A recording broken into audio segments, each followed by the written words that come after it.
Histórias assombradas. Meu pai sabia que ia morrer. Vamos ver. Olá, assombrados, Ana e Matheus. Sigo aqui com mais um relato da Vó Dalva. Todos os nomes estão trocados. Agora, que palavras da Vó Dalva, tá? É a avó da moça que nos conta este relato. Hoje eu acordei triste. Meus pensamentos voltaram na melhor época da minha vida, a minha infância e juventude, que tive o privilégio de conviver com um homem sábio, carinhoso e de um enorme coração, o meu pai. Como já estou bem velha, continuei com o hábito de escrever as minhas memórias. Sim, sempre escrevia os acontecimentos, os casos, as assombrações, entre outras coisas. E hoje resolvi falar do meu velho e querido pai. Nós fomos criados para sermos pessoas de caráter e de bom coração. Me lembro do meu pai nos defendendo, às vezes nos corrigindo, as cavalgadas que eu e ele dávamos pela roça. Enfim, meu pai nos deixou aos 52 anos. Muito novo, né? E era um homem feliz. Amava os seus filhos e até mesmo brigava por nós, porque tínhamos uma mãe muito severa. Eu acredito que papai aguentou aquele casamento apenas por nós. Não estou aqui para denegrir a imagem da minha mãe, não, tá? Ainda vou contar a história dela. Mas os dias com ela eram difíceis. Nós apanhávamos por tudo. Eu me lembro que em uma certa vez eu deixei a panela de arroz queimar. Minha mãe, como sempre, já vinha aplicar o corretivo. E naquele bendito dia o nosso pai estava em casa. Estava acabando de consertar a nossa cerca, quando a briga começou entre eu e minha mãe, tudo por causa de um arroz queimado, né? Ela batia e gritava: "Você é um inútil mesmo! Nem para cuidar de uma panela você presta!" E aí eu senti a primeira varada nos meus ombros. Quando ela ia dar a segunda varada, e além de me xingar muito, né? Estava me xingando muito. Aí o meu pai entrou na frente. A varada pegou em cheio em suas costas. Sim, o meu pai apanhou no meu lugar. E foi aquela confusão. Me lembro que ele, de tanta raiva, quebrou aquela maldita vara em pedaços. E aqui começa a briga dos dois. Minha mãe falava: "Você tá me enfrentando? Por isso que a tua filha não presta pra nada." E o meu pai falava: "Mulher de Deus, eu já te avisei. Se eu te pegar batendo neles mais uma vez, eu te boto daqui pra fora." E minha mãe falava: "Ora essa, depois de velho ficou doido?" E meu pai retrucava: "Olha, se pancada educasse filho, eu acho que você não era assim, o bicho ruim." Bom, acabou tudo como sempre. Minha mãe reclamando e o meu pai na varanda fumando seu cigarrinho de palha. Dava para ver os seus olhos cheios de lágrimas. Dava até dó. Seu José não era homem de chorar, não. Mas a partir daquele dia eu comecei a ver o meu pai cada vez mais triste. Nós já tínhamos muitas tristezas em nossas costas, né? E sempre o meu pai, apesar das lutas, estava sempre de pé. Em uma certa manhã, o meu pai me chamou para andarmos um pouco e me perguntou: "Filho, você gosta mesmo do Geraldo?" E eu respondi: "Sim, pai, ele é bom para mim." E meu pai disse: "Um bom homem, para ser um bom marido, tem que tratar primeiro a sua mãe como uma santa. Se não for desse jeito, nunca ele vai respeitar você." Pega aí o conselho, o conselho dos mais antigos. Então nós continuamos a andar. Um detalhe, eu já estava noiva do Geraldo. Casamento meio arranjado, mas ele era lindo e nós nos apaixonamos. Voltando aqui ao meu pai, ele começou a se preocupar muito com tudo. Começou a falar com os meus irmãos homens sobre a vida. Passava horas ensinando os mais novos como lidar com a terra. Eu só sei que foi um ano inteiro assim. Até que ele começou a se queixar de muita dor no peito, emagreceu horrores e nada para ele estava bom. E nós insistíamos em levá-lo ao médico. Nós insistíamos em levar ele ao médico, mas quem disse? Meu pai falava que ia ver médico, que ver médico ia trazer doença. E foi então passando o tempo com essa teimosia. Meus irmãos já cuidavam de tudo. Faltava 6 meses para eu me casar. E notei que o meu pai queria correr com tudo.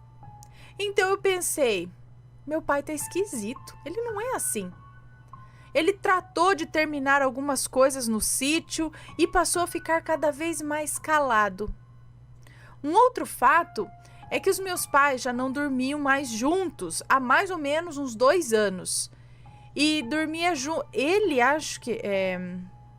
Ele dormia junto com os meninos no quarto deles. Ele e minha mãe só falavam o necessário e ponto. Quando então faltavam uns 3 meses para o meu casório, a saúde do meu pai piorou. As dores aumentaram e não teve jeito. Levamos ele à força para o hospital. Chegamos lá, o atendimento era de quinta. Chegamos lá e o atendimento era de quinta categoria, será isso?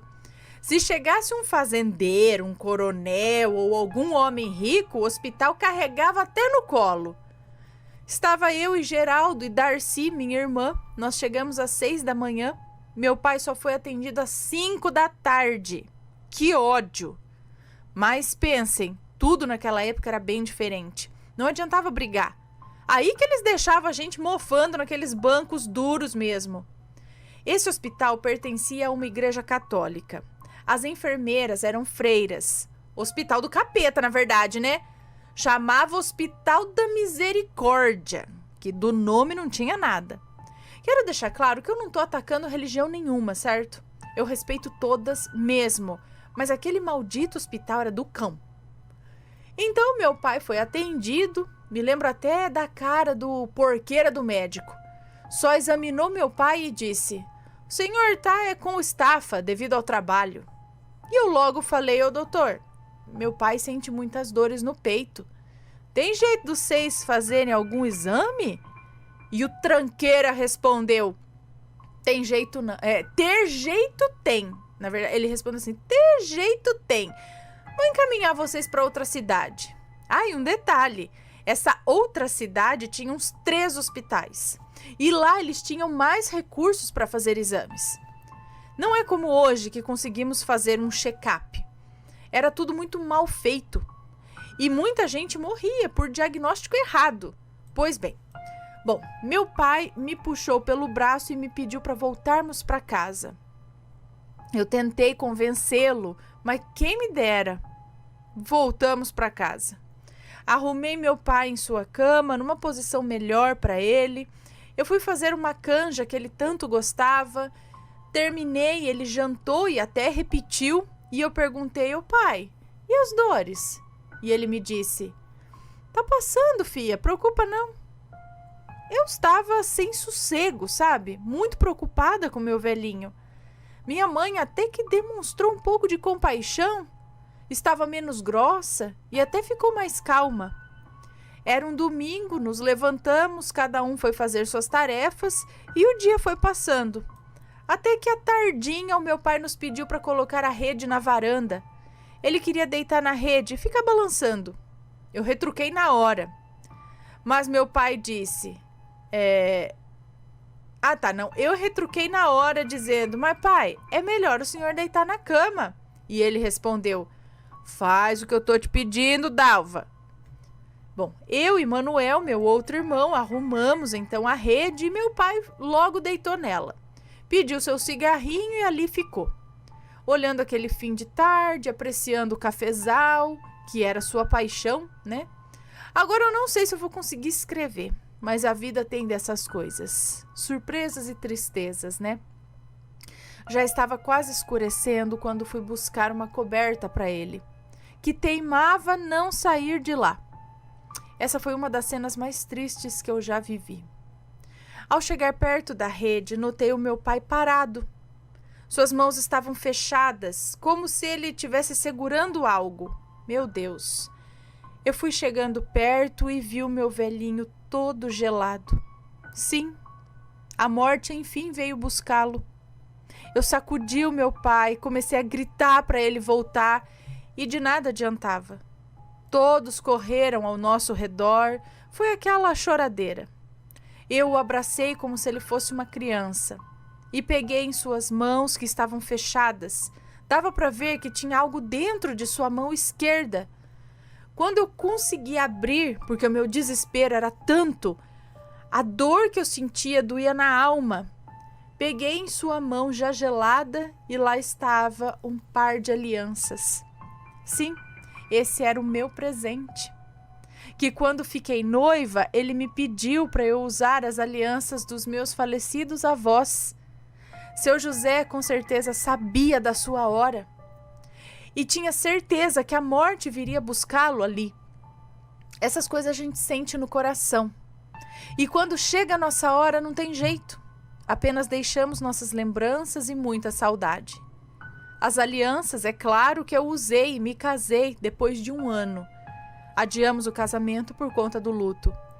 Me casei com um homem maravilhoso e fui muito feliz. E para findar, deixo a vocês um conselho. Amem os seus pais, os seus filhos e a sua família, enquanto dá tempo.